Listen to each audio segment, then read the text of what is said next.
네, 오늘 함께 해주실 전문가분 소개해드리겠습니다. JYP 홀딩스의 박성규 대표님과 함께 할게요. 대표님 안녕하세요. 네, 안녕하십니까. 네, 오늘도 대표님과 함께 우리 부동산 시장의 뜨끈뜨끈한 소식들 전해드리도록 하겠습니다. 오늘의 첫 순서 이슈 시그널 출발합니다. 부동산 시장의 흐름을 읽을 수 있도록 다양한 이슈 전해드리는 시간인데요. 네, 대표님 오늘은 어떤 이슈 살펴볼까요? 우리 앵커 오프닝 멘트에도 얘기했듯이 신축에 대한 수요가 굉장히 급증을 하고 있죠.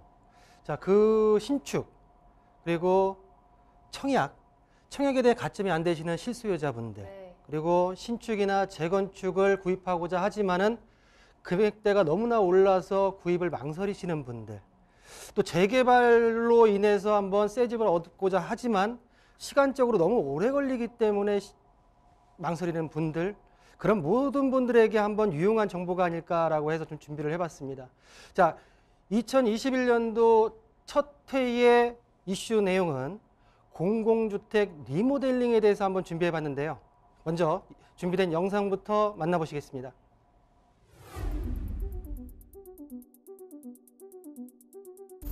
일반적으로 주택시장에서는 신축 아파트에 대한 선호도가 높은데요. 정부의 재건축 재개발 사업에 대한 규제가 강화되면서 재건축을 하기엔 아직 연한이 많이 남았고 신축은 아닌 15년 이상 된 공동주택 사이에서 리모델링 사업이 주목을 받고 있습니다. 공공주택 리모델링이란 준공 후 15년 이상 경과된 노후 공동주택의 주거 환경을 개선하는 사업으로 증축이나 대수선으로 건축물의 노후와 억제와 기능을 향상시키는 것을 말합니다. 쉽게 말해 뼈대만 그대로 남기고 완전히 새 아파트를 만드는 사업인데요. 재건축과 리모델링 사업의 차이를 간단하게 살펴보면, 먼저 재건축은 준공된 지 30년이 지나야 사업 추진이 가능하지만 리모델링은 15년 차 이상이면 추진이 가능합니다. 또한 리모델링은 재건축과 비교하면 절차가 간단하고 사업 속도도 빠른데요. 재건축은 조합 설립, 사업 시행, 관리 처분이라는 세 가지 인가를 받아야 하고 각각의 인가를 받을 때에도 시간이 많이 지체되지만 리모델링은 조합 설립 이후에 바로 행위 허가라는 한 가지 인가만 받으면 됩니다. 마지막으로 안전진단도 재건축에 비해 완화된 조건으로 받을 수 있습니다. 오늘은 부동산 시그널과 함께 공동주택의 리모델링 사업에 대해 상세히 살펴보겠습니다. 네, 2021년도 새해에 들어서면서 부동산 관련 기사를 보면 리모델링에 대한 관련 기사가 좀 많이 나와 있습니다. 자, 보시는 대로 규제 심한 재건축 대신 여러 재건축에 현재로서는 많은 규제가 들어가 있죠. 리모델링이 붐을 이름으로써 집값이 올라가고 있다라는 내용이 있고요. 자, 경기도 노후 아파트 리모델링의 시범 사업이 추진된다.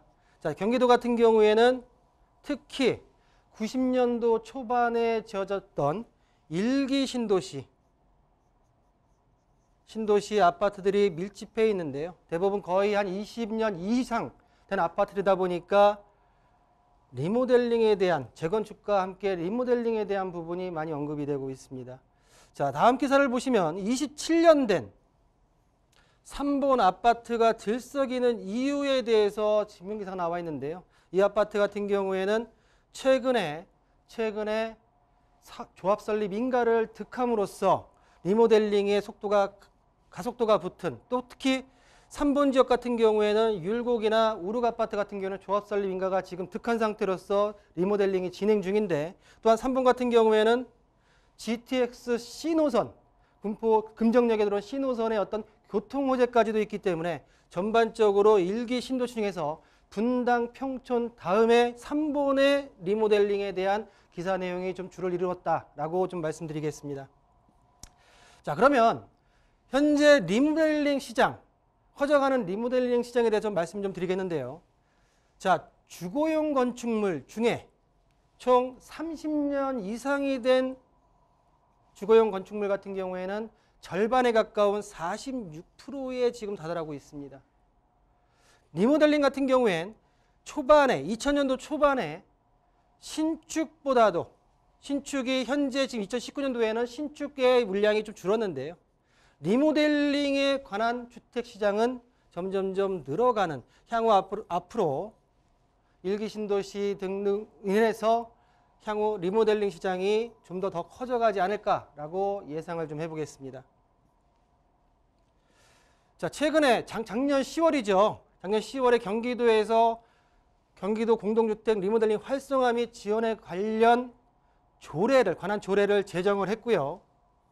경기도 같은 경우에는 총 6,665개 단지 중에 15년 이상 리모델링이 가능한 노후 아파트의 단지 수가 거의 4천여 개가 단지가 넘기 때문에 비율로 따진다고 하게 되면 한 62%가 경기도 내에서 15년 이상 준공 연수가 넘은 아파트들이 62% 정도가 지금 포진하고 있다라고 정리를 해드리겠습니다. 자, 경기도 리모델링 대상 단지인데요. 일기 신도시가 포함되어 있는 지자체 시별로 좀 보겠습니다. 자, 고양시, 일산 신도시가 있죠. 자, 전반적으로 단지수 551개 전체 단지 중에 423개 단지 77%가 15년 이상의 리모델링 대상 단지고요. 자, 3번 신도시가 있는 군포시 같은 경우에도 65%가 리모델링이 가능한 단지입니다. 자, 부천시 중동 신도시가 있죠. 79%고요.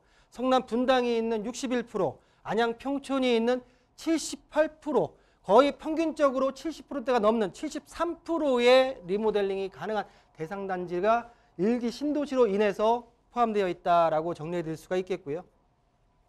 대표적인 단지를 좀 보겠습니다. 일기 신도시 중에서 분당과 평촌을 이어서 3번 율곡 아파트 3단지 그리고 3번 우룩 아파트 7단지가 현재 3번 지역에서 3번 신도시 중에서 조합 설립인가를 득해서 현재 가장 앞서서 지금 리모델링이 진행되고 있는 단지의 특성을 보이고 있다라고 정리를 해드리겠습니다. 자, 그럼 리모델링이란 우리 그 영상에서 보셨지만 건축법과 주택법상으로 정의가 나뉘는데요. 건축법보다는 주택법의 내용이 근거가 되기 때문에 주택법에 대한 내용을 좀 설명드리겠습니다.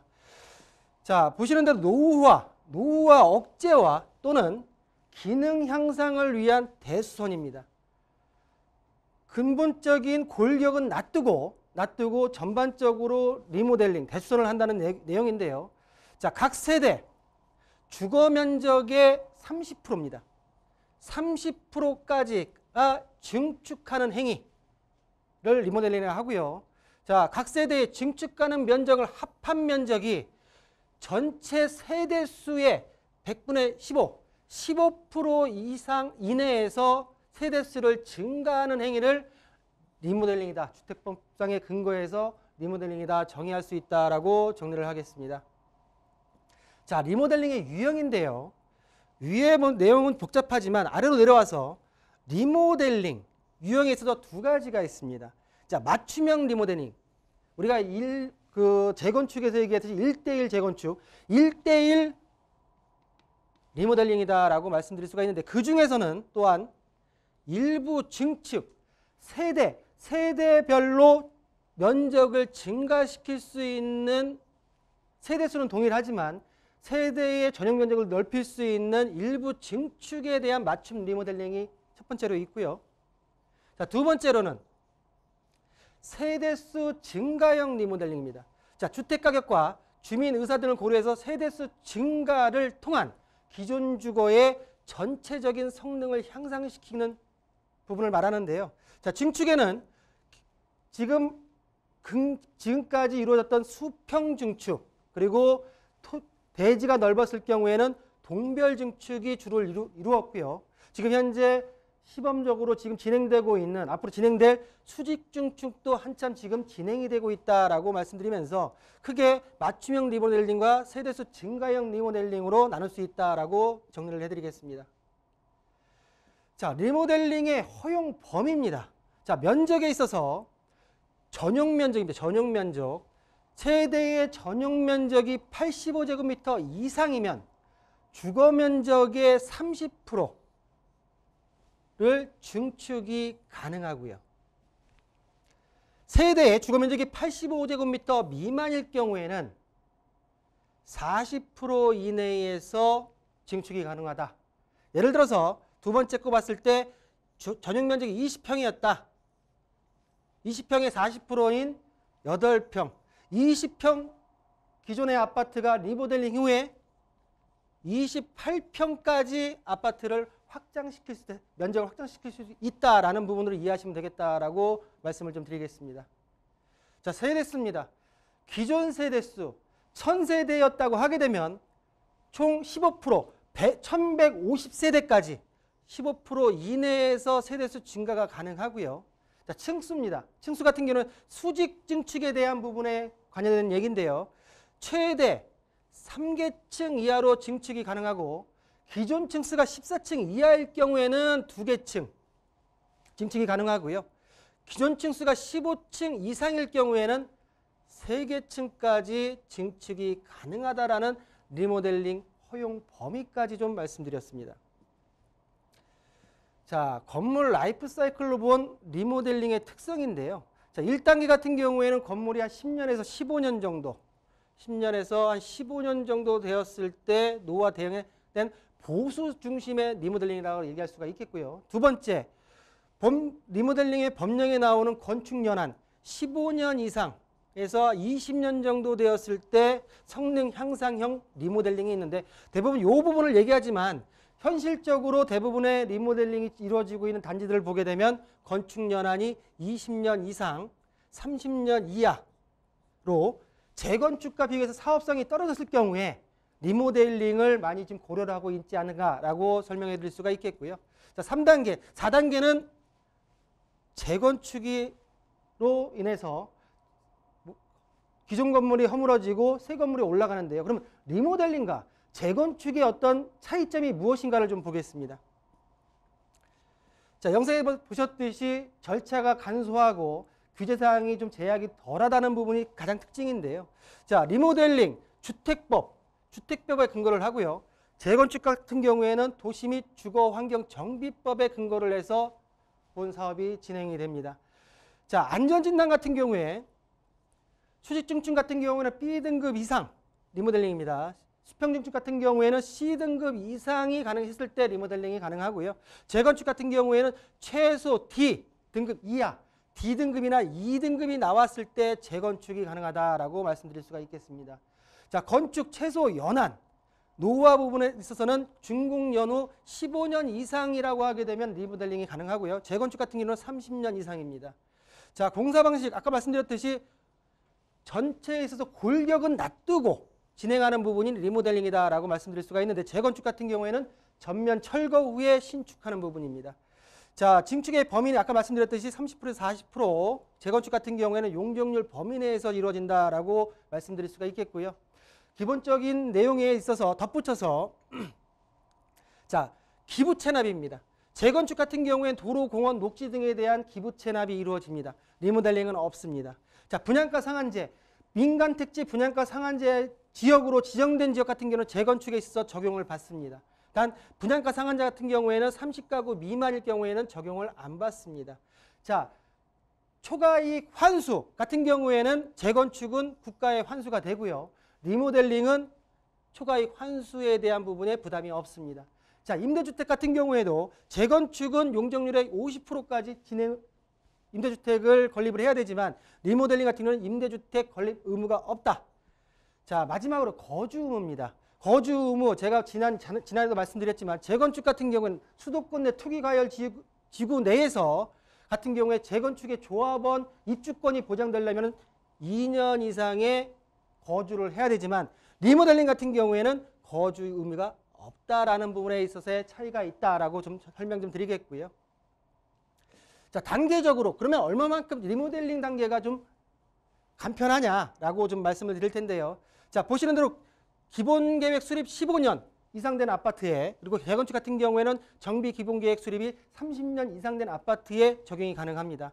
재건축 같은 경우는 안전진단과 정비구역 지정, 그리고 추진위원회 구성이 50%의 동의율을 얻어야 되는데 지금 리모델링 같은 경우는 추진위원회 동의율을 이 부분은 의무사항이 아니기 때문에 실질적으로 조합 설립 인가로 넘어와서 리모델링 같은 경우에는 67%의 동의를 얻으면 조합 설립 인가가 가능합니다. 재건축 같은 경우에는 추진위원회 구성 이후에 조합 설립 구성을 하려면 75%의 동의를 얻어야지 재건축에 대한 조합 설립 인가가 가능하다는 부분에 있어서 확연한 차이를 보이고 있고요. 그 이유로 봤을 때는 재건축 같은 경우는 1차 안전진단은 끝났지만 리모델링 같은 경우에는 이후에 2차 안전진단이 들어간 이후에 동일하게 준공 그리고 준공 후 입주 청산이 이루어진다라는 리모델링과 재건축에 있어서의 사업 단계 진행에 있어서의 비교를 좀 해드렸습니다. 자, 전반적으로 리모델링 사업 추진에 있어서 아까 좀 전에 말씀드렸던 내용들에 있어서의 어떤 과정들을 좀 그림으로 좀 표현해 봤고요. 자, 그러면 공동주택 리모델링 수평 준축에 있어서 3가지 사례를 한번 말씀드리면서 리모델링이 이런 어떤 틈새 시장이었구나라는 부분을 한번 말씀드려 보겠습니다. 자, 첫 번째 사례입니다. 강남구 대치동입니다. 대치동 리모델링 전의 아파트는 대치 우성 2차 아파트입니다. 그 이후에 레미안 하이스턴으로 개명이 돼서 지금 현재 가격대가 많이 올랐는데요. 자, 2011년도 1월 11월 달에 공사가 들어가서 2014년도 2월 달 28개월 걸려서 3개 동 354세대로 탈바꿈이 되었습니다. 전반적으로 용적률과 건폐율이 증가를 했고요. 자, 중요한 건 이 시점에서의 가격이 2010년도 12월 공사 들어가기 전에 가격이 우성아파트 2차였을 때는 4억 2,200만 원 정도의 평균가가 있었습니다. 자, 전반적으로 2017년부터 현재까지 가격이 많이 오른 구간을 제외하고 기존에 그냥 있었던 예전 아파트보다는 전반적으로 우상향의 곡선을 계속 그려온 아파트의 특징을 보이고 있고요. 그러면 본 아파트 같은 경우에는 29평짜리 아파트가 리모델링 후에 43평대 아파트, 공급 면적 43평대 아파트로 변신을 했는데 분담금은 2억 4천 정도가 들어가고 시세 차익은 3억 8천 정도가 났고 그 이후의 가격은 신축 개념의 아파트로서 계속 오른 모양새를 보이고 있다라고 하는 부분을 첫 번째로 들 수가 있겠고요. 자, 두 번째입니다. 강북으로 넘어와서 광장동입니다. 광장동 기존의 아파트는 광장동 1신 아파트입니다. 그 이후에 개명된 아파트는 워커힐 프로지오 아파트입니다. 자, 보시는 대로 전반적으로 말씀드린 대로 22개월 정도의 공사 기간이 걸렸고 용적률과 건폐율 다 늘어났고 시세 분담금이 1억 5천 평수에 따라 틀리긴 하지만 2억 1천까지 들었습니다. 시세 분담금은 들었지만 시세 증가액은 그 시점에서 들어갈 시점에서 2억에서 2억 6천까지 그리고 나서 2017년도부터 18년도까지의 가파른 상승 곡선을 제한다 하더라도 전반적으로 새로 탈바꿈하면서 가격대가 올라가는 우상향 곡선을 그렸다라고 말씀드릴 수가 있겠고요. 자, 강남으로 한번 들어오겠습니다. 자, 한계동 나홀로 아파트입니다. 현재 지금 가격대가 20억대 중후반까지 올라가 있는데요. 본 아파트 같은 경우에는 청담 청구 아파트였습니다. 기존에 이후에 청구 아이파크로 개명이 되면서 현재의 가격대가 굉장히 많이 올라 있는데요. 자, 보시는 대로 용적률과 건폐율 같은 게 증가를 했고 분담금 2억 7천만 원, 시세는 약 5억 2천만 원이 올라서 말씀드린 대로 2017년부터 2020년도까지 가파른 상승 곡선을 제외한다 하더라도 전반적으로 올라가 있는 모습을 보이고 있습니다. 지역을 떠나서 지역이 강남권이 아니라 외지에 있다 하더라도 전반적으로 신축을 선호하는 지금 현 시대에 있어서는 리모델링 시장이 앞으로 각광받을 수밖에 없는 어떤 데이터 수치가 아닌가라고 말씀 좀 드릴 수가 있겠고요. 자, 마지막입니다. 많은 분들이 공동주택에 대한 투자 그리고 실거주에 대한 욕망을 가지고 있습니다. 자, 신축, 재건축, 재개발 모든 것들이 대부분 신축 아파트를 위한 들어가기 위한 어떤 하나의 징검다리인데요. 이 리모델링 시장 같은 경우에도 지금까지는 간과했을지 모르겠지만 전반적으로 봤을 때 재건축 같은 경우에는 신축 아파트가 30년이 지나고 평균적으로 10년 정도가 이상이 걸려야지 새로운 아파트 그리고 가격대가 굉장히 높습니다. 자, 재개발 같은 경우에도 처음에는 초기 자본이 작을지 모르겠지만은 전체적으로 기간이 한 15년에서 20년까지 걸리기 때문에 기간적인 소비가 굉장히 좀 답답한 부분이 있고요. 자, 리모델링 같은 경우에는 신축 후에 개보수 리모델링, 15년 이상 됐을 때 리모델링을 한번 하고, 그리고 나서 전체적으로 신축부터 30년이 지난 이후에도 30년 플러스 알파에서 재건축이 가능하기 때문에 제가 말씀드리고 싶은 건 뭐냐면, 우리 실거주 무주택자들, 일시적 이주택자들, 이 시장을, 이 부동산의 틈새 시장을 놓치지 않는 전략이 필요하지 않을까라고 생각이 들어서 2021년도 첫 번째 이슈 내용을 공동주택에 대한 리모델링으로 준비를 해봤습니다. 자, 이상입니다.